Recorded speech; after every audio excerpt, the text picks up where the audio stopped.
So we were having our Christmas Eve dinner. Turkey, stuffing, and other dishes that you would expect to get on Thanksgiving night. We don't have a big family. It was my grandparents and uncles from my mom's side of the family. At the time, we lived in a duplex with some guy and his girlfriend on the other side. We never really saw them much. Strangely, we had a door that connected our sides, and no, that's not something that most duplexes have. It had a very unique kind of lock though. It had to be unlocked from both sides to be opened, and it could open in either direction. I only saw it open once before the two moved in, ever since the door had been locked, at least on our side. While we were sitting at the dinner table eating, the doorknob to the door that separates the sides of our duplex twisted and turned before the lock would block it. It was not accidental, as it was going on for at least 10 seconds. My dad got up and walked over to the door, placed one hand on the lock and one hand on the doorknob. "You need something?" There was no answer. He unlocked our side of the door and swung it open. Their side of the duplex was completely pitch black. It seemed as if nobody was home. It was only about 6 o'clock, and we were certain we saw them leaving earlier. Me and my dad went to check out the window, and their car was gone too.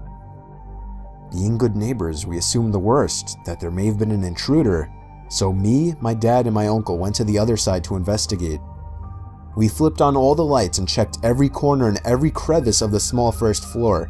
Then we heard a thud and a crack from upstairs. It was pressure on the floorboards. I was freaked out, so I stayed behind while my dad and uncle ran upstairs. I felt my heart skip a beat when a huge commotion erupted from upstairs, before the scream from my uncle echoed across the duplex even to the other side as my whole family got up from the table now. Moments later, my dad came rushing down with my uncle beside him, with his hand covering his lower shoulder or chest area. There was a stab wound. We all hurried back to our side of the apartment and locked the door. We dialed 911 and simultaneously heard rapid stomping coming from the other side, and then heavy banging and ramming into the door to the point where there were small chips and cracks forming. We could hear the grunting and screaming of the man as he rammed into the door. My other uncle and my dad each grabbed kitchen knives. I armed myself as well. They told all of us to stand back while they waited by the door. Thankfully, the man on the other side gave up before the door gave in, and we heard him exit out the front door. We watched through the window, and we all saw his face as he ran through the snow and turned to see us through the glass. He took off in his black Honda Civic down the slushy roads. It doesn't end there. The following year, the same neighbors still lived there, and they seemed to be having a Christmas get-together with a few people. By chance, I was looking out my bedroom window, being a sketchy snoop, when I recognized one of their guests to be the same man who had allegedly broken into their side of the duplex. When I told my dad, he agreed, and we approached them about it. He denied any knowledge of what we said, and even our neighbors defended him, saying he was from out of state. There was nothing we could do for proof, but we knew one thing. Those neighbors, for whatever reason, set that up. We moved out about a month later after our new-grown fear of those neighbors became too much.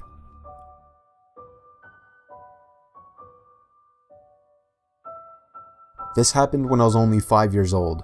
It was Christmas Eve night, meaning I guess it was technically Christmas, and I had awoken at probably 3 a.m. or something. I walked downstairs to the living room out of my little boy curiosity to see if Santa had delivered any presents yet. The tree was full of presents underneath already. I was so happy. Santa had come already. But what was this? There was someone in the kitchen going through the fridge. I remember stepping into the kitchen and seeing a really tall man going through the fridge chugging a milk carton. When he spotted me, he put the carton back in the fridge and shut the door. He then put his fingers on his lips to tell me to be quiet. Are you Santa?" I asked him. "Yes, I am," he told me quietly. He walked past me, patted me on the head, and stepped into the living room next to the tree. I don't know what I was thinking, even at 5 years old, as he wasn't wearing anything even resembling Santa. He looked around at all the gifts. I thanked him for all the presents as he began picking up the bigger boxes. I remember being confused, and I'm pretty sure I asked him why he was doing what he was doing, but I don't remember exactly what he said. I believe it was along the lines of just replacing the gifts with better ones in my sled. I believed whatever he said though. He walks out the back door with 3 boxes, came back momentarily to grab more, then left once again. He came back in and patted me on the back and told me not to tell my parents that I saw him. I smiled and agreed, and he took off with the boxes. I waited for him to come back with the replacement gifts, but he never did. I eventually went up to tell my parents despite what he said. When my parents realized I wasn't joking, they sat up in shock and fear and ran past me downstairs. When they saw half the presents were gone and the back door was left wide open, my mom screamed like a deranged person. I remember my parents were practically scolding me, demanding for me to describe the person who entered our house. Of course, being 5 years old, the description I gave was anything but useful. All I probably told them was that he was tall. It's been almost 15 years now though, and at this point for me, being that I was only 5 years old, it's nothing but a story to tell, rather than a bad memory at all.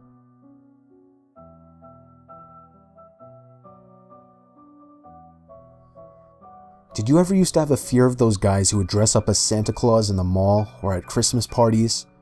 Up until the age of about 8, I certainly did. I think I was 6 or 7 years old when me and my mom were walking through the mall with all of the Christmas festivities and decorations up. Festive bands playing jingle bells, a giant tree in the center of the mall, and of course a mall Santa sitting in a chair covered by a green blanket.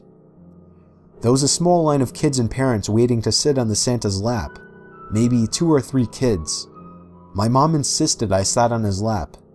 Normally it would be the other way around, the kid begging the parent to sit on the lap, but she knew how shy I was. There wasn't anyone by the mall Santa's side, like one of those people who calls the next child up. It was just him. When I sat on the stranger's lap, he grabbed me by the chest and said softly in my ear, "What do you want for Christmas?" I think I said a Game Boy Advance. He laughed and assured me I would receive one. Then, for whatever reason, my mom walked up to the Santa and said something quietly to him. He chuckled in response to whatever she said and then said no problem. My mom told me to wait there by the Santa for a few minutes until she came back. At this point, there were no more kids waiting to sit on his lap, so his attention was directed at me. He told me to come over and sit on his lap again. I somehow obeyed, despite my fear of Santa Claus. When I sat on his lap, he pulled me closer to him so that my back was leaning on him. When I think back on this moment now, it's all the more painful and creepy. He then whispered in my ear that he had a Game Boy Advance outside by his sled, and if I followed him, I would get it right now and wouldn't have to wait until Christmas. My fear suddenly turned to excitement as I believed him. We both stepped off the chair, and I followed him down one of the exit hallways, but halfway through, he stopped and told me we should take a bathroom break first. We stepped into the bathroom, and he quickly locked the door. I turned and looked at him as he looked at me, but before anything else could happen, there was a frantic banging at the door. Somebody on the other side was yelling to open up. The Santa opened the door, and a man pulled him out and shoved him. The man then escorted me back to the center of the mall, asking me where my mom went. I watched as the fake Santa casually walked out the exit door and out of my sight. When my mom came back, the man explained everything. I'm pretty sure he was watching the whole time. So he and my mom asked around to see if the mall hired any mall Santas for the day. They did not. Whoever that was just a pervert dressed as Santa to get kids to sit on his lap and possibly wait for a perfect opportunity to snatch one, just like he almost did me.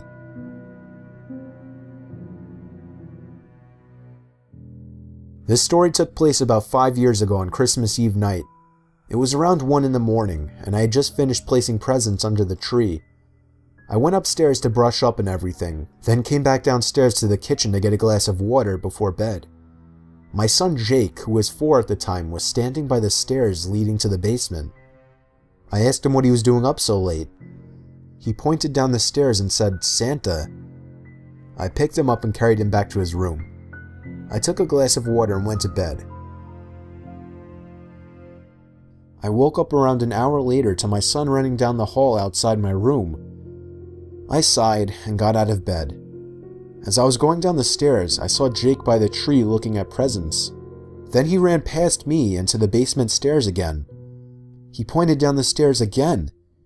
This time I looked down the stairwell, and my heart dropped as I saw a black figure sitting on the bottom step. I almost screamed, but I somehow held it in. I pulled my son quietly away from the basement door and closer to the front door of the house. I moved my hand away from my son's mouth to reach for the lock in the doorknob. I tried to pull the door open as quietly as possible, but it was pointless.